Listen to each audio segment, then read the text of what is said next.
This world is not what you think it is. This world is not what you think it is. Gals, won't you come out tonight? Come out tonight. Come out tonight. Buffalo gals, won't you come out tonight and dance by the light of the moon?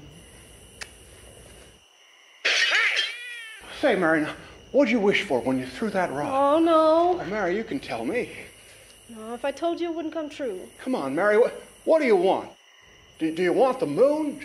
Just say the words and I'll throw a lasso around it and pull it right down. Oh, I don't believe in the moon. Say, that's not a bad idea. You'd swallow it. But you don't believe in the moon? No. Mary, what on earth are you talking about? It's right there. Well, it's obvious. You can tell just by looking at it it's a two-dimensional object.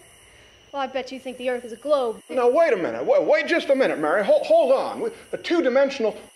Now, Mary, we sent a man up there on that moon. He went up and climbed through outer space. Oh, you don't really believe that crap, do you? What, don't believe? What in God's green earth am I hearing, Mary? I think you hit your head in the bushes over there. That's the moon. Oh, look at all the photos they show us. Where are the stars? The shadows are all wrong. Now, you listen here, Mary. Old Glory is flying high up on that moon. Oh, now that's the biggest lie of all. If we had really planted that flag on the moon, it wouldn't be flapping in the wind. Well, because there'd be no wind. Well, that's because they designed a special flag for the photo, Mary. It has a parallel beam perpendicular to the moon's surface. Otherwise, the flag would just be hanging there. And you don't see the stars because of the camera exposure. Cameras? What cameras? George, did you see a camera reflecting off of Neil Armstrong's helmet when he took the selfie? What in holy hell's a selfie? Everything was staged to make America think we beat the Russians. One giant leap for mankind, my behind. Hey, what are you waiting for? Why don't you tell that broad the third law of thermodynamics?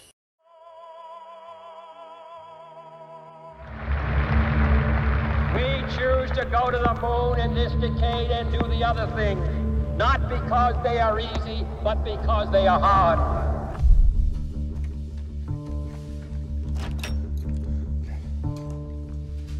Ready? So we are going back for another prototype. With who? Yeah. This is setting us back 4 years. We can't land on the moon. We aren't touching down for 5 years. Do you understand what this means? NASA can't do it. They can't land man and come back. We can make a film that shows us going to the moon without actually doing it.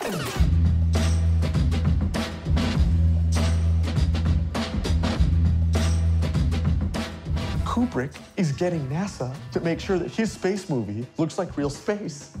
And so we're going to use his space movie to make sure the real space movie looks like space. Do you understand how crazy that is?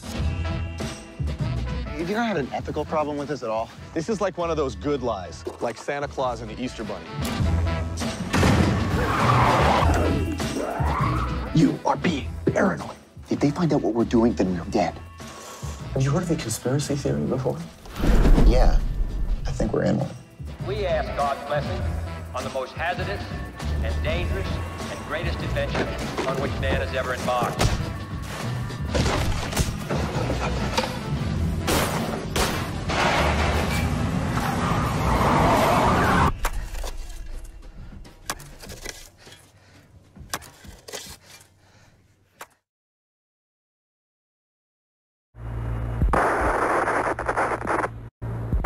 Houston, we've had a problem.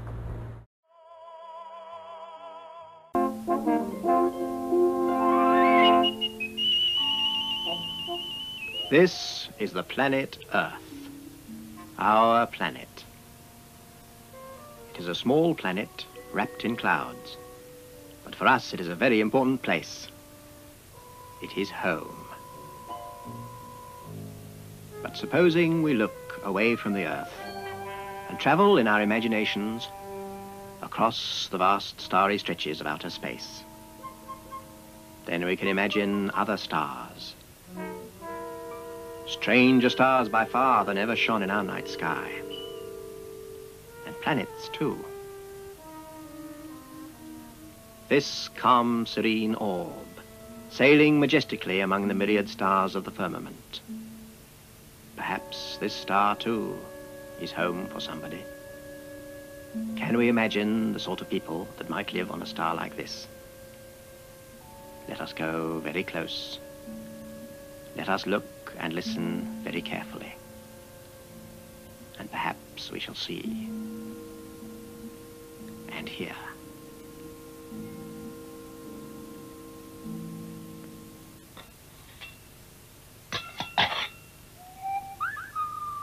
That is a clangor. Why has nobody been to the moon in such a long time? That's not an 8-year-old's question. That's my question. I want to know, but I think I know. Because we didn't go there, and that is another clangor. And that's the way it happened. And if it didn't happen, it's nice to know why it didn't happen.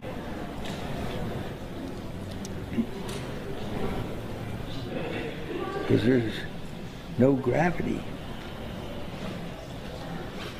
And I'm a diver, a scuba diver, and when you get down underneath the water, you're floating. And that's just like in space until you start to move, and then you make waves or... Zoe, what do you say? Thank you. You are very, very welcome.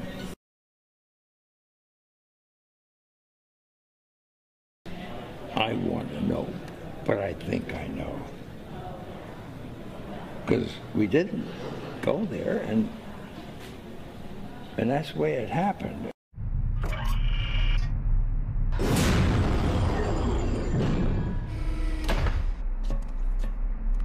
That's one small step for man, one giant leap for mankind. Oh boy. Houston, we have a problem. Oh, jeez.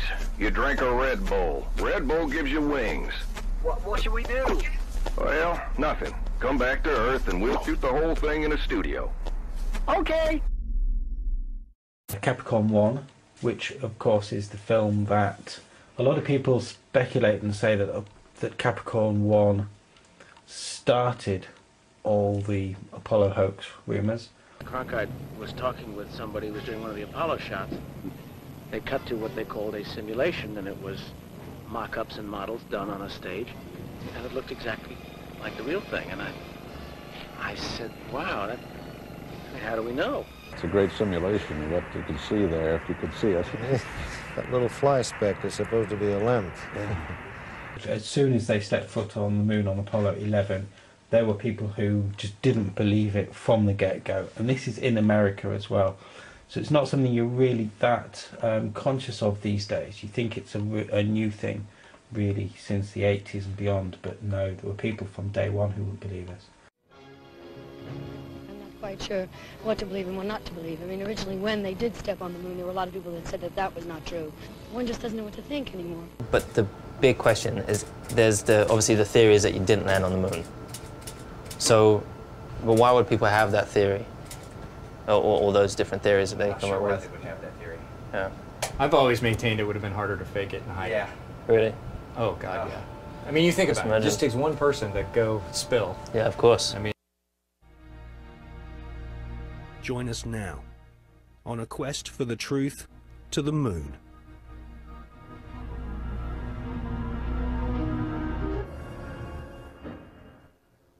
In this film, we shall not only prove beyond all reasonable doubt that many of the official NASA images of lunar exploration are fake, but we shall also examine the motives for the biggest lie put before the world.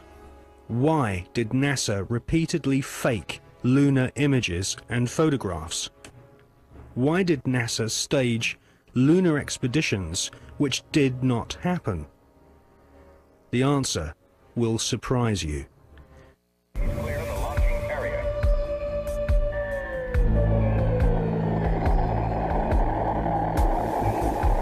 NASA spent gigantic sums of money during the 1960s, but most of it was spent on the ground, not in space. Huge American corporations many of which were manufacturing hardware for the military, made gigantic profits designing space vehicles and, more importantly, life-sized models of spaceships and even huge stage sets resembling the lunar surface. Someone in NASA had realized that after taking billions of dollars from the American people, if they couldn't make it to the moon, they would fake it to the moon.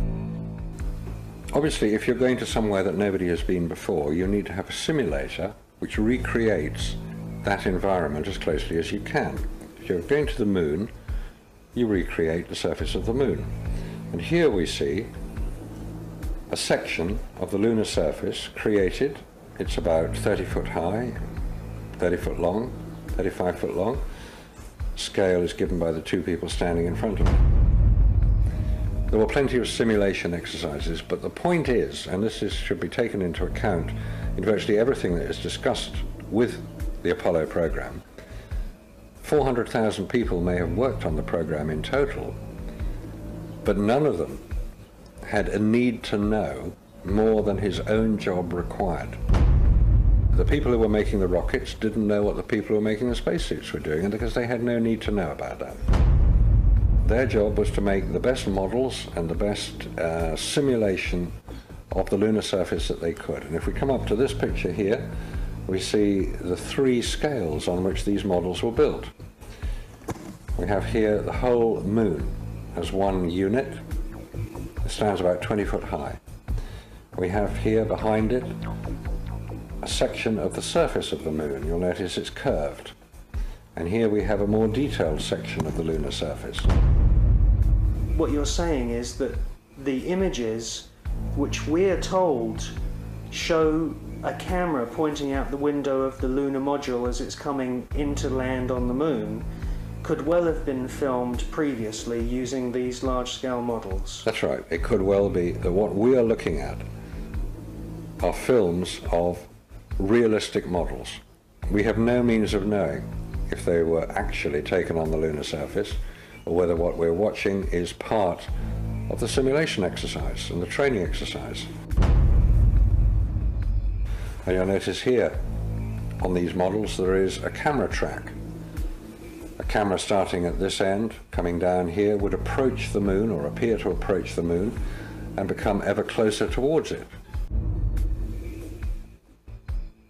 This is a simulation rig that was built. This is the command and service module of the Apollo program.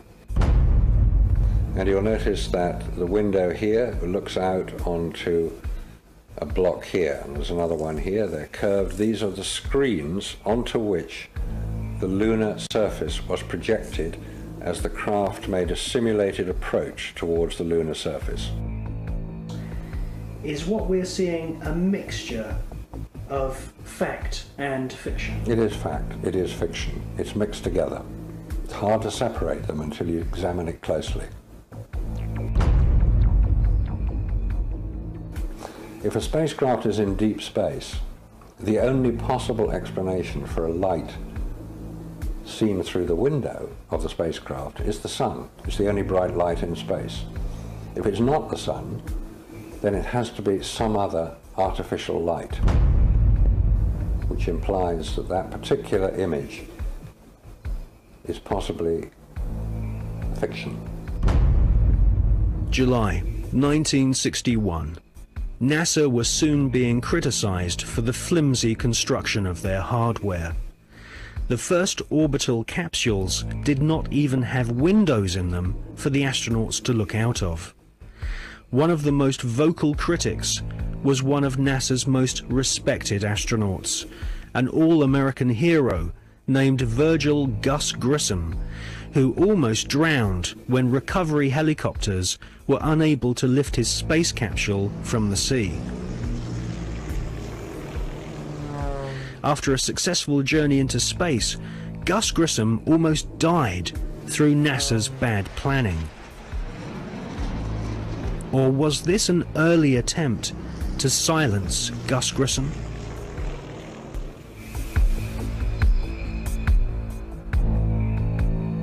May 1963.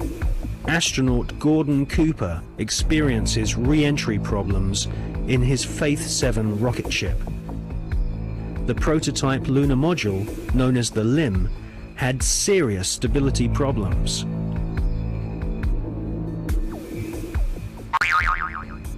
At this stage, there was no guarantee that even if NASA managed to get a spaceship orbiting the moon, they could land safely without killing the crew.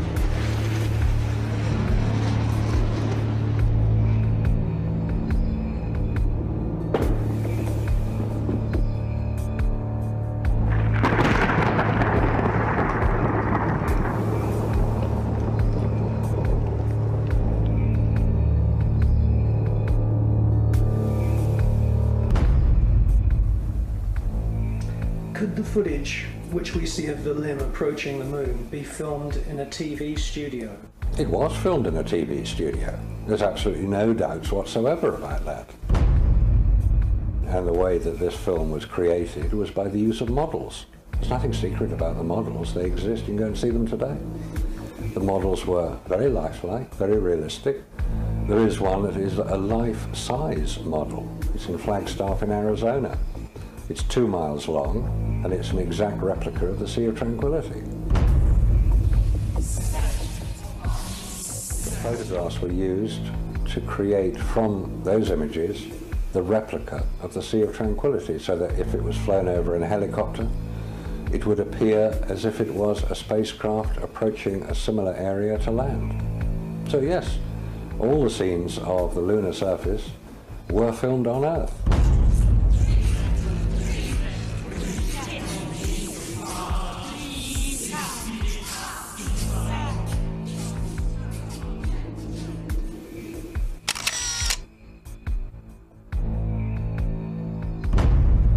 Radiation, and without having spacesuits nor spacecraft which can protect the occupants from radiation, NASA convinced the American people to pay $40 billion for the space program.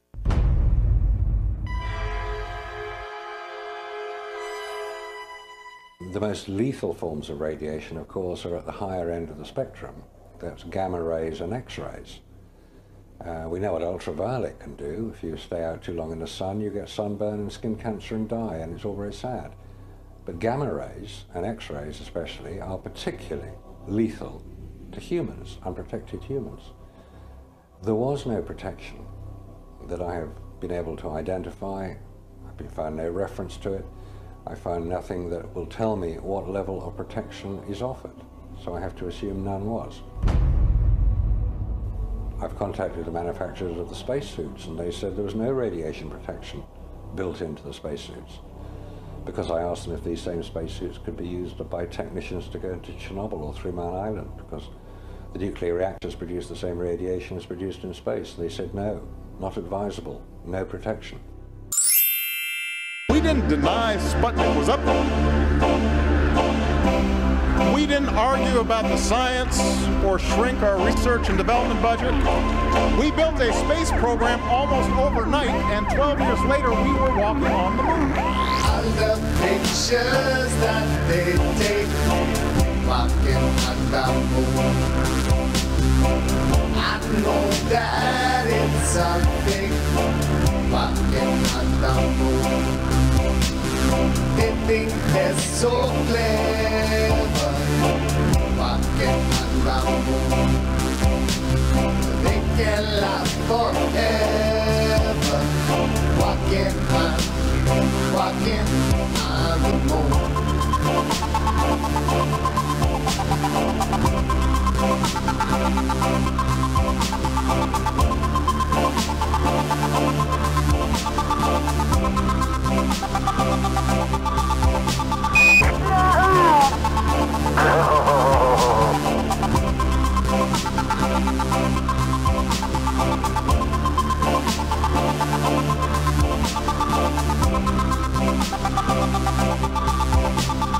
So they say we're sending people to outer space. No way to There's never gonna be a moon base.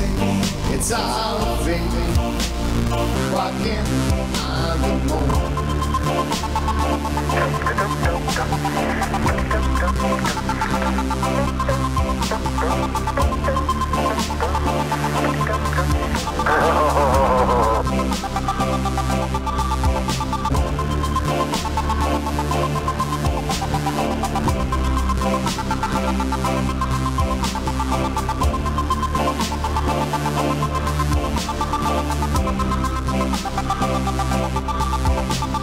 So they say we're sending people to outer space. No way, there's never gonna be a moon base. It's our fate. All the pictures that they take, walking on the moon. I know that it's a thing, walking on the moon. They think they're so clever, walking on the moon. They can laugh forever, walking on the moon.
Okay, I'm talking with Bill Kaysing, and Bill Kaysing is what you might call a pioneer in this whole issue of getting at truth and reality, and specifically in the area of the Apollo moon missions, what happened and what didn't happen. When the module set down on the surface of the moon, the amount of propulsion that would have been required to do that, and it leaves no cloud of dust, no crater. Right. Having seen hundreds of rocket firings when I was employed by Rocketdyne, I know that the jet of the lunar module lander, the lunar lander, would have created an enormous crater. It would have scoured the moon's surface. It would have tossed up rocks, sand, everything, and created a crater maybe so large that the entire lunar lander could have sunk into it. After all, we're dealing with a 10,000-pound thrust engine, which is pointed directly at the surface, lowered into the surface, and yet, if you look at pictures of the lunar lander on the moon, there is no disturbance whatsoever under the lunar lander's rocket. And no dust deposited in the pads, the cup-shaped pads at the bottom. That's another good point. Dust would have been blown 6 ways from Sunday and would have landed everywhere. And then the famous scene, which has been played over and over, where they are landing there, but they're setting down, and you're hearing the astronaut talking through it. Oh, that's a good point. I let's say, became aware of that only recently, that here's Neil Armstrong talking about landing on the moon with a microphone, and yet he's sitting practically on top of a rocket engine that is putting out sound levels of about 140 or 150 decibels. Now, we know that that is absolutely impossible to overcome that sound level inside the lunar lander with a normal human voice. Eagle, we got you now. It's looking good, over. Roger, copy. Eagle, Houston, after yaw around angles, S-band pitch, minus 9er, yaw, plus 1/8. Roger, you're a go to continue power descent. You're a go to continue power descent. Altitude now 21,000 feet, still looking very good. Velocity down now to 1,200 feet per second. You're looking great to us, Eagle. Give us a reading on the 1202 program alarm. Roger, we got you. We're going at alarm. Good radar data. We're now in the approach phase. Everything looking good. Altitude 4,200. Houston, you're a go for landing, over. Roger, understand. Go for landing. 3,000 feet. Copy. Alarm. Altitude 1,600. 1,400 feet, still looking very good. 700 feet, 21 down. 33 degrees. 100 feet down at 19. 1201. 1201. Roger, 1201 alarm. We're go. Same type. We're go. Altitude, velocity light. 3.5 down. 220 feet. 13 forward. 11 forward, coming down nicely. 200 feet. 4.5 down. 5.5 down.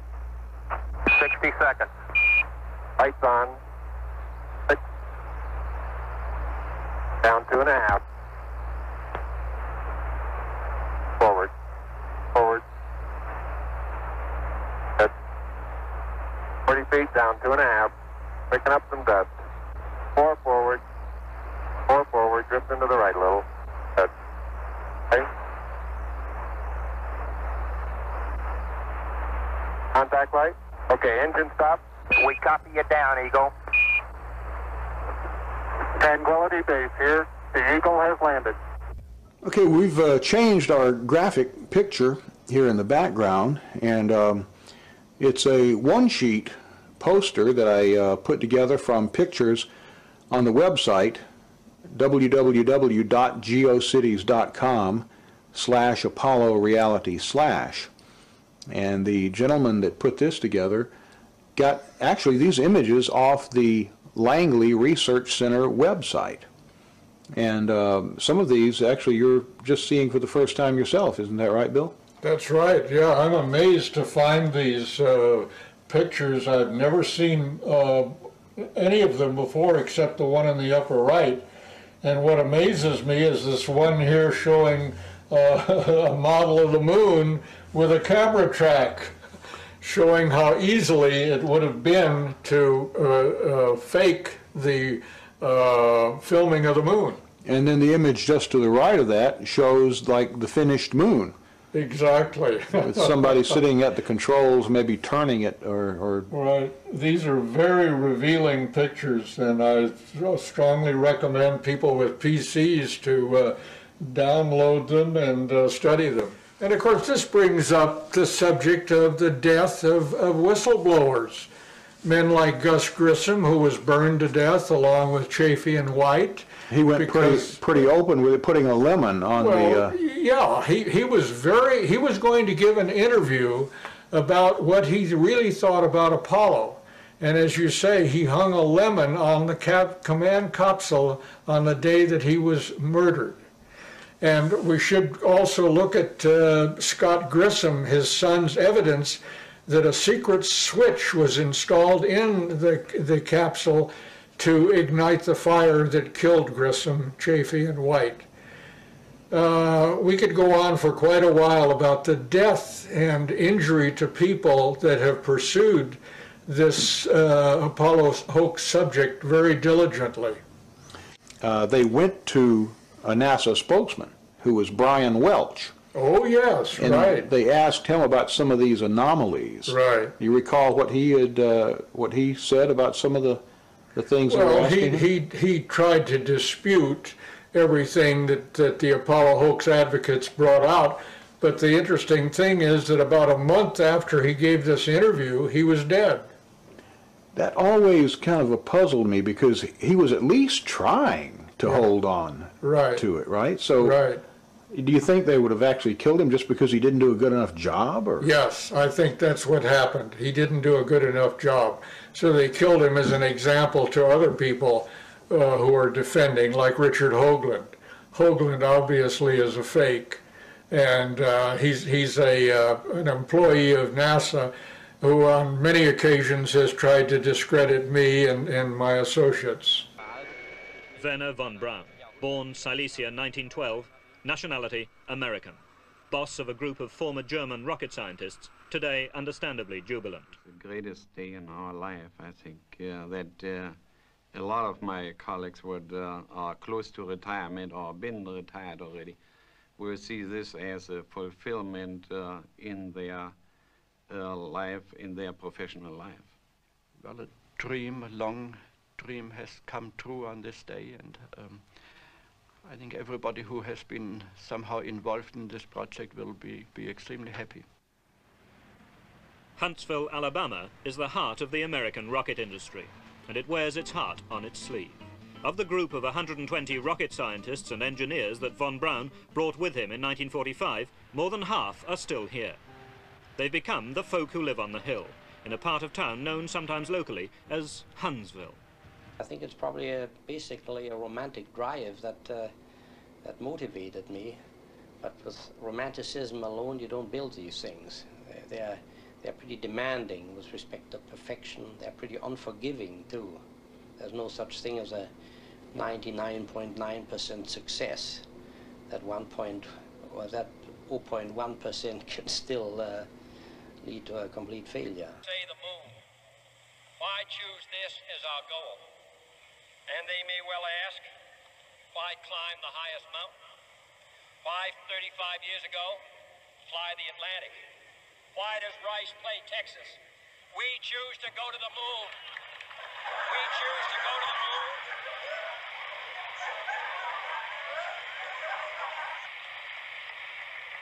We choose to go to the moon.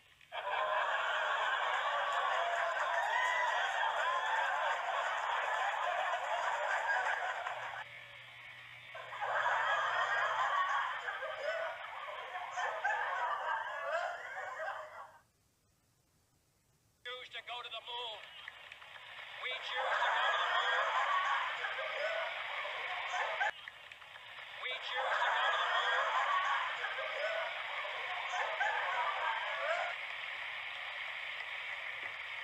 choose to go to the moon. We choose to go to the moon. We choose to go to the moon.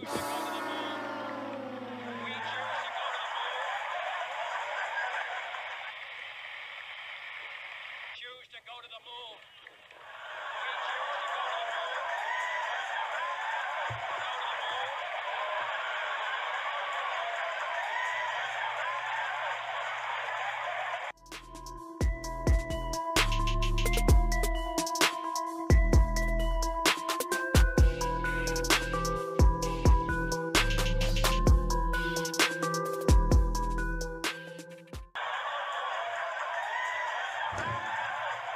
the moon.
your opinion, how have we done since 1957? Well, I think NASA unfortunately became the agency to nowhere. It just spun wheels, went around the planet Earth. The space station was supposed to be the gateway for Mars and the planets, and that became a big turkey in outer space. So I think we've been basically spinning wheels for 50 years.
I believe that this nation should commit itself to achieving the goal, before this decade is out, of landing a man on the moon and returning him safely to the Earth.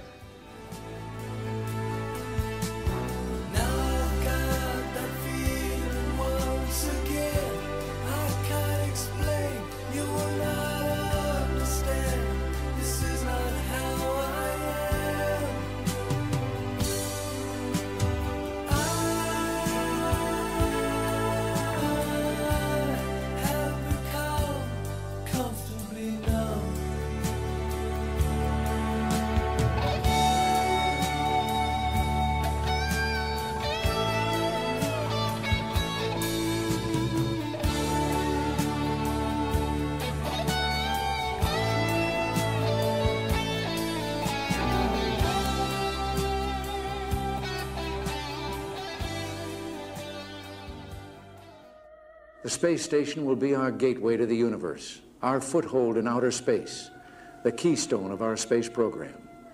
With it as our base camp, we will be able to reach the planets and perhaps one day to the stars.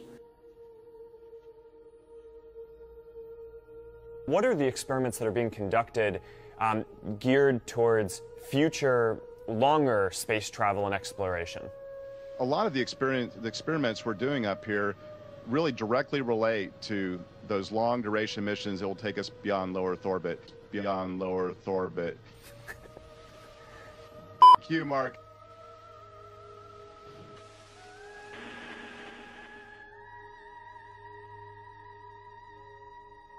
The time has come to look beyond brief encounters. We must commit ourselves anew to a sustained program of manned exploration of the solar system, and yes, the permanent settlement of space. Back to the moon, back to the future, and this time back to stay. The Space Council will report back to me as soon as possible with concrete recommendations to chart a new and continuing course to the moon and Mars and beyond. And now we're going to sign this proclamation.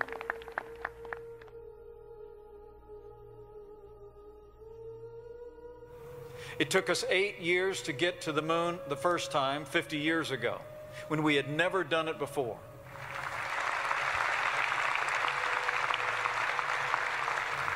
You know, after years of cost overruns and slipped deadlines, we're actually being told that the earliest we can get back to the moon is 2028.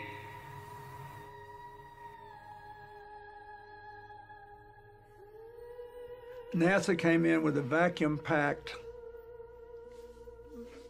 glass enclosed moon rock that was taken off the moon in 1969. It's 3.6 billion years old. I mean, I may be wrong about it, but that's what I think. Good morning, I'm Steve Inskeep. A prized possession in the Dutch National Museum is not what the curators thought. Back in 1969, the Apollo 11 astronauts visited the Netherlands, and the U.S. ambassador gave the Dutch Prime Minister what he said was a moon rock. No doubt it gave a warm feeling to the U.S. ally. But when an expert saw it in the National Museum, he said he wasn't so sure it was real. Geologists have now identified the moon rock as petrified wood. In the past 30 years, no human being has set foot on another world or ventured farther upward into space than 386 miles. Today, I announce a new plan to explore space and extend a human presence across our solar system. Using the Crew Exploration Vehicle, we will undertake extended human missions to the moon as early as 2015. With the experience and knowledge gained on the moon, we will then be ready to take the next steps of space exploration, human missions to Mars and to worlds beyond.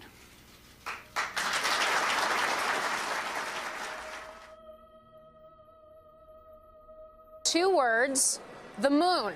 This is the key focus of the fiscal 2020 budget being proposed by the Civil Space Agency today. Now, according to NASA Administrator Jim Bridenstine, quote, "We will go to the moon in the next decade with innovative new technologies and systems to explore more locations across the lunar surface than ever before." A series of small delivery missions this year, then we've got new landers expected, robots eventually, according to NASA, humans by 2028. The moon was 50 years ago. What's been the delay? The moon was 50 years ago. What's been the delay? I was strolling on the moon one day in a merry month of December, May, when much to my surprise. So, yes, the moon was like 50 years ago, and why haven't we, essentially colonized it up until now? Hippity hoppity, hippity hopping over hill and dale. Da da da da da da da da da da da da. Hippity hopping along.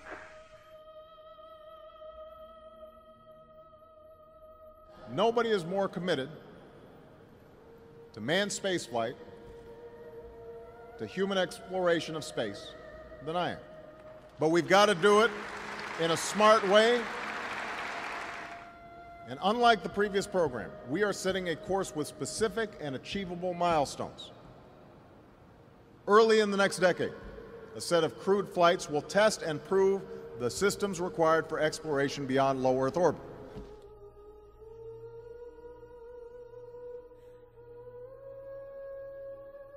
After spending more than 45 years in low Earth orbit, President Trump and our entire administration believe that it is time to push onward to new horizons and new destinations. Today, NASA is essentially trapped in low Earth orbit. If NASA is not currently capable of landing American astronauts on the moon in 5 years, we need to change the organization, not the mission. Today, NASA is essentially trapped in low Earth orbit. And if commercial rockets are the only way to get American astronauts to the moon in the next 5 years, then commercial rockets it will be. Today, NASA is essentially trapped in low Earth orbit.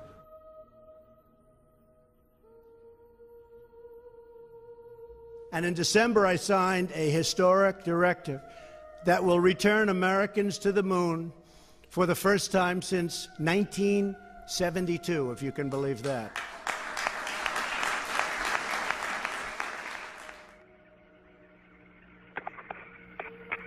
For the first time since 1972, if you can believe that.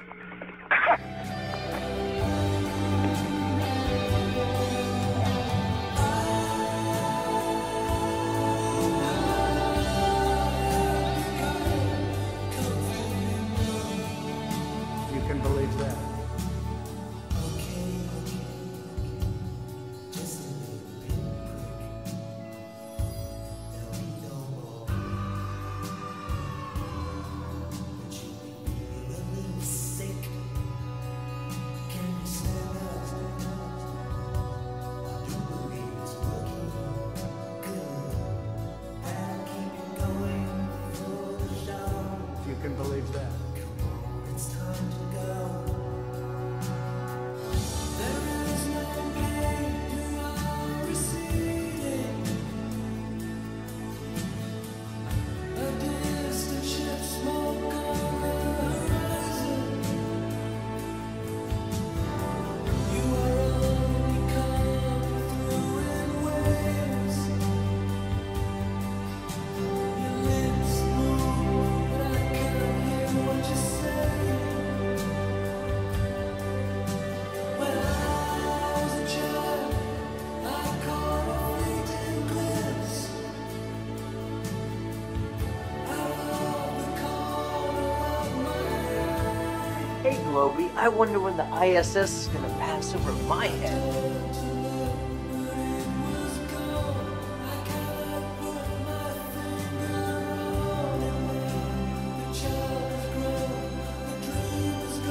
I smoke weed.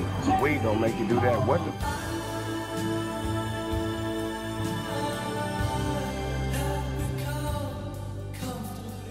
That next giant leap is to return American astronauts to the moon within the next 5 years, by any means necessary.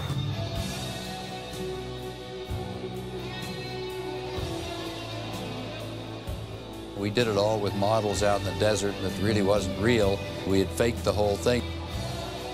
Dr. von Braun believed it would take what he called, in his words, enabling technology for us to return to the lunar surface.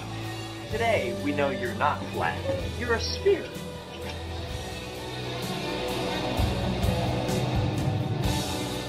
The Washington Post went out and did a survey, and here were the results. It said that 20 million Americans said that it was possible that man never landed on the moon. There's actually a group called the Flat Earth Research Society International. It was quoted in this article. Yeah, they made me a lifetime member of the Flat Earth Society.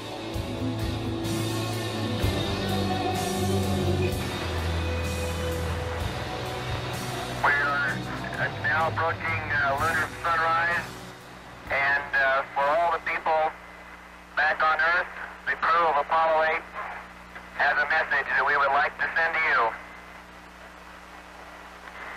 In the beginning, God created the heaven and the earth.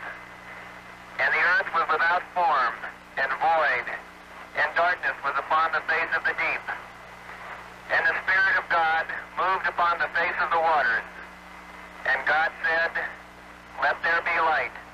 And there was light.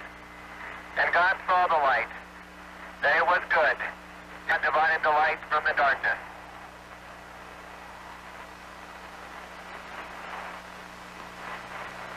And God called the light day, and the darkness he called night, and the evening and the morning were the first day.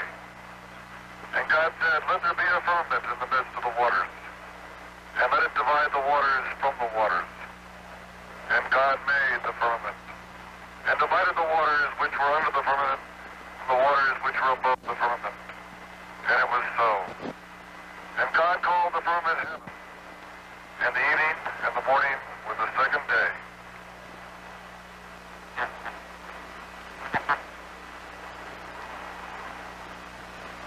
And God said, "Let the waters under the heaven be gathered together into one place, and let the dry land appear." And it was so.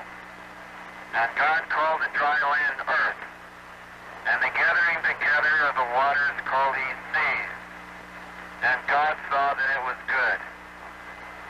And from the crew of Apollo 8, we close with good night, good luck, a Merry Christmas, and God bless all of you on this good earth. We copy you down, Eagle.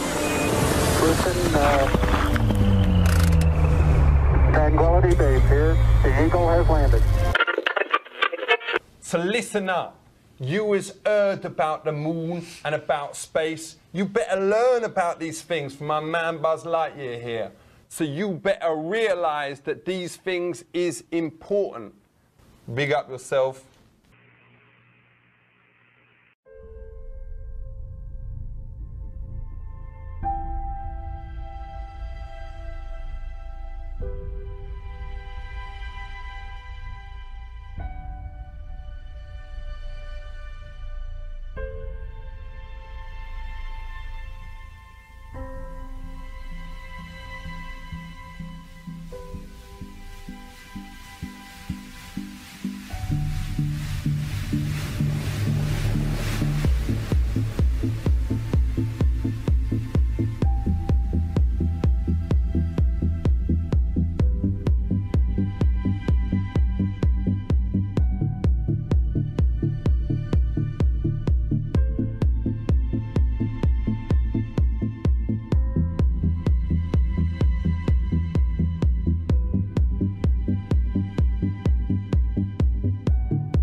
This world is not what you think it is.